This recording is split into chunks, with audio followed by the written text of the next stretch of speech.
So for the updates to the White House, the mansion itself, there are, if I can hit the buttons correctly this time around, hey, there we go. We want to zoom and not stop.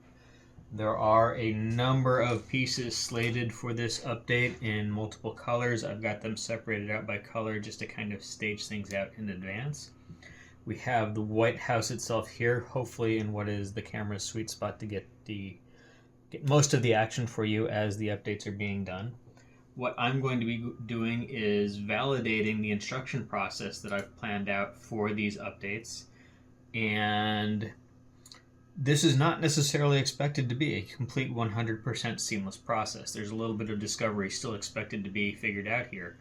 I'd like to think that hopefully I've got everything planned out and have everything that I need exactly as I would need it, but in the off chance that I don't, this is my opportunity to find out before trying to make this an available commodity, an available something for, fellow whack jobs like me.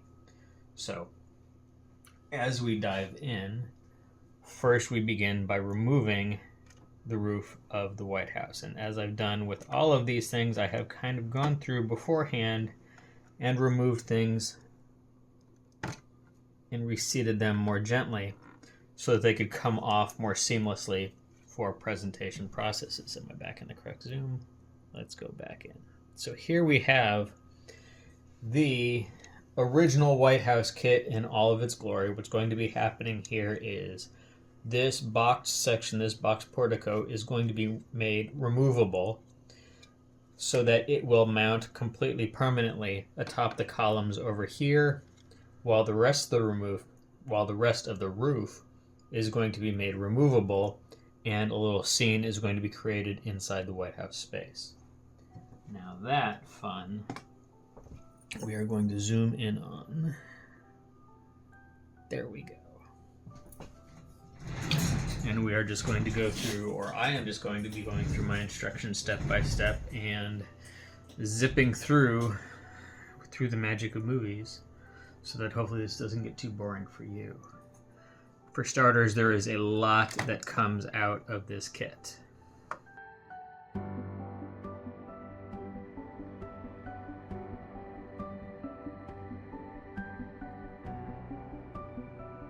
Now, everything inside becomes part of the new scene, and there are some aspects of the exterior that are changed as well. Some of this white becomes gray, and this was an unfortunate outcome of changing some of the interior features just because of the overlap.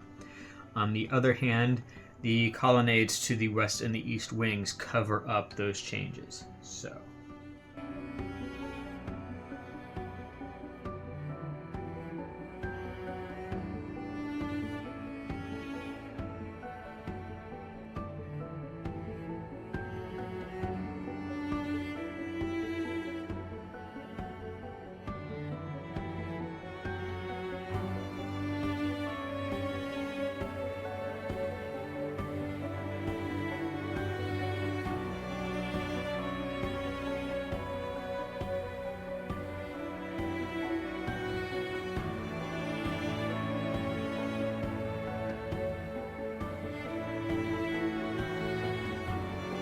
otherwise, I have my space all clear. Somewhere along the lines, I will, here we go, rediscover the location of this column. And somewhere also is going to be the cap for this column, wherever it is. Found it. Okay. Let us jump into construction. Okay. Press down on these chimneys.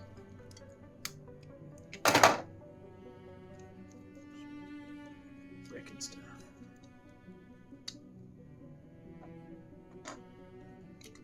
There we go.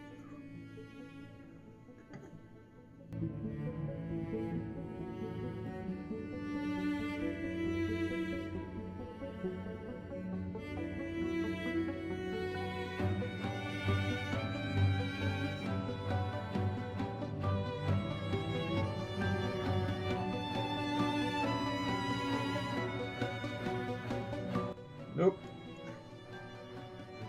This is unexpected. Okay.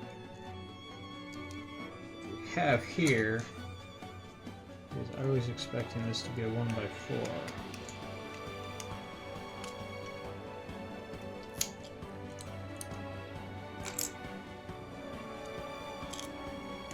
Not two by fours, but I don't think this is a deal breaker at all. There's no reason why that entire space has to be filled.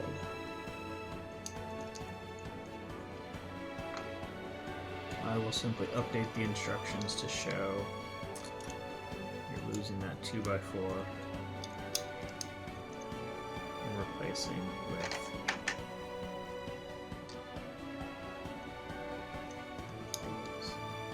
space is filled.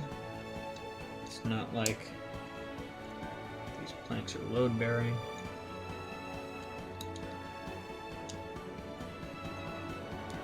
Let's look at this guy.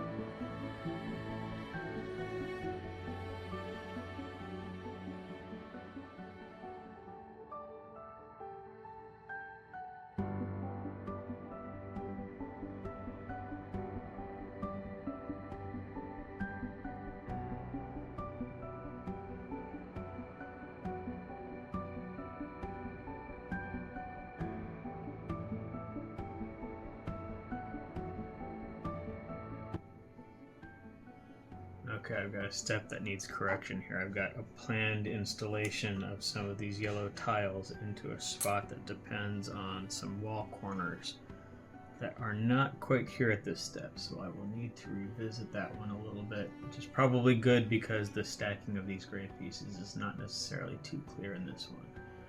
So I can rearrange that for some clarity there.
To be clear, there were some concessions made for practicality. Yellow tiles on the floor versus an attempt to go for a pearl gold finish everywhere, in part due to the availability of pearl gold parts, and in part because you just know that Trump is the kind of guy that has flashy stuff on the outside, but it's the cheap stuff on the inside. Look at all the tinfoil garbage he's got inside the Oval Office right now. So we've got yellow for some, and that is an intentional choice. In the same way, the pearl gold phallic images all over the place, those are just as intentional a choice. So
okay, and I am glad I included that disclaimer ahead early about this being just part of the process. I had discovered that I underestimated pretty severely the complexity of the little square rooftop portico thing here, and the amount of support that would be necessary to keep it in one place as construction went on. So instructions will need to be more clear about just how much of care will need to go into reassembly here, but also I'll need an additional brick added in underneath for support because there is lacking otherwise. Yeah.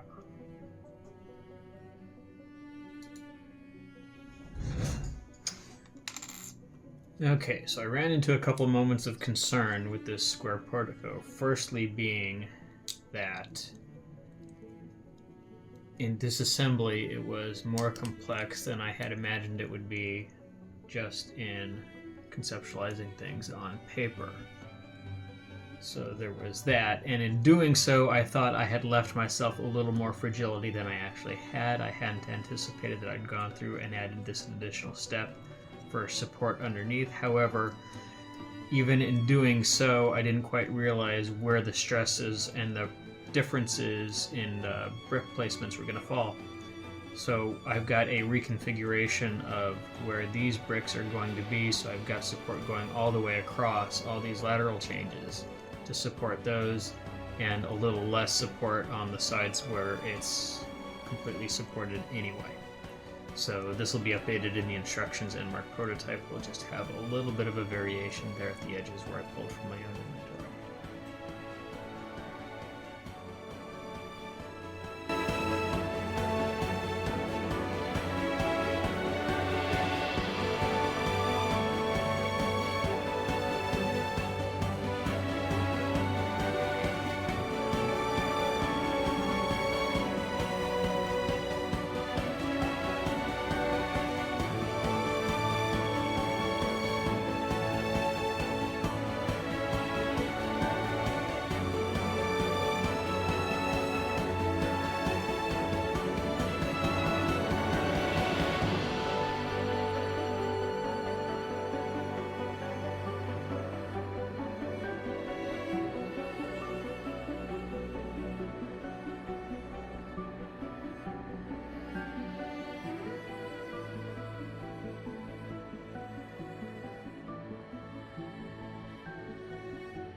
Did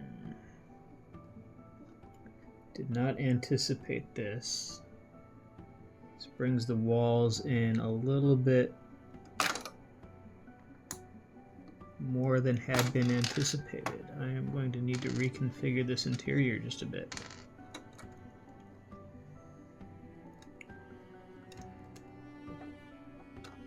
Because those come in just a bit, don't they?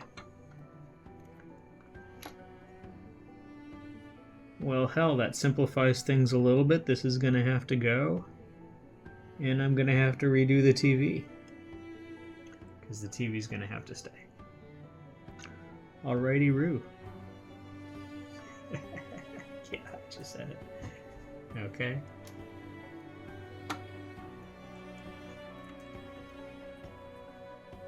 Crucially important learning happening. Alright. You can go. That will simplify things. I will need to get another little brick there for the floor.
Alrighty, now you would think the fun is over, but we've got some space here still to work with, so let's get this done with.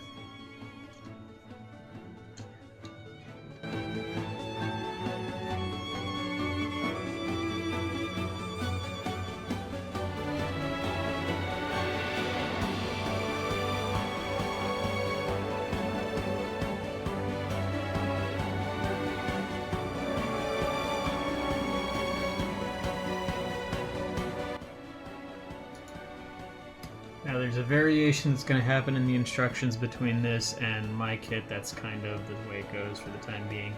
I had discovered after the fact that there are, well, there's a bird Lego that kind of looks like a crow.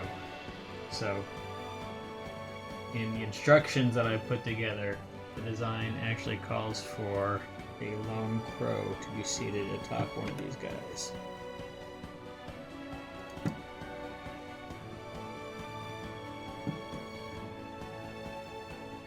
I was looking to save some money on my own construction. I had some of the white statuettes that I was just painting brown, but I'm going to want to go through and retouch that brown up at the bottom.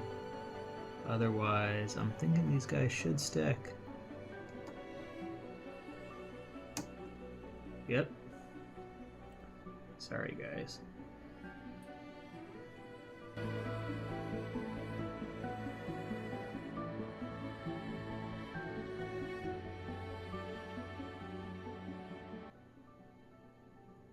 Assembly. Boom, boom, there we go. There we have it, ladies and gentlemen. Reassembly, remodeling of the White House per Presidente Donald Trump. There's going to be some revisiting of the instructions as far as some process steps kind of being in the wrong spots. There's going to be some reconfiguration of the floor because this front wall comes in a little bit further than I thought it would and totally messes with my plan of having a stretching rack as well as a big screen TV. Really can't do without the TV though, so going to have to figure that out and we'll come back to that. That will be in the final product. Otherwise, here we go. Ladies and gentlemen, the Donald Trump White House. Complete with gallows,